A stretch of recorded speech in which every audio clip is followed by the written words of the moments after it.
ایک بھائی نے سوال کیا ہے کہ محترم سود کھانے والے کا انجام کیا ہے؟ سود کھانے والے کے اوپر عذاب کیا آتا ہے؟ سود کھانے کا گناہ کیا ہے؟ جی السلام علیکم ورحمۃ اللہ وبرکاتہ۔ آج جو آپ نے مسئلہ پوچھا ہے وہ سود کھانے کا عذاب بھی بتانے جا رہا ہوں اور سود کا گناہ کیا ہے وہ بھی بتانے جا رہا ہوں۔ یہ سود خور کا ایک بہت بڑا گناہ ہے، اور ایسا گناہ ہے کہ ہم سوچ نہیں سکتے، ہم تو اسے سمجھتے نہیں ہیں۔ ہم سود کو ایک عام سا عمل سمجھتے ہیں، ایک کاروبار سمجھتے ہیں، لیکن سود اتنا بڑا غلیظ کاروبار ہے کہ انسان کو اتنا گنہگار بنا دیتا ہے، اتنا گنہگار بنا دیتا ہے، حتیٰ کہ حدیث پاک میں آتا ہے کریم آقا علیہ الصلوۃ والسلام نے فرمایا کہ سود خور کی قرب قیامت بخشش نہیں ہوگی، رب اسے معاف نہیں کرے گا۔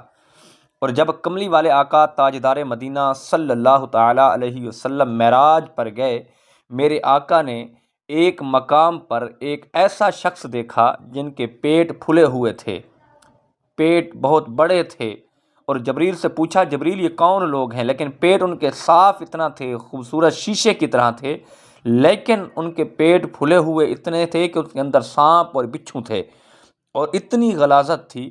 اور اس کے باوجود میرے آقا نے پوچھا جبریل یہ کون ہیں؟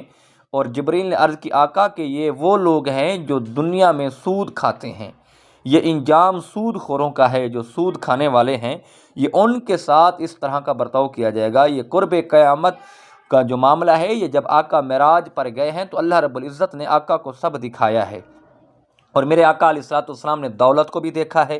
میرے آقا علیہ الصلوۃ والسلام نے جو لوگ عبادت کرتے ہیں، جن کے لیے جنت ہے، ان کو بھی دیکھا ہے۔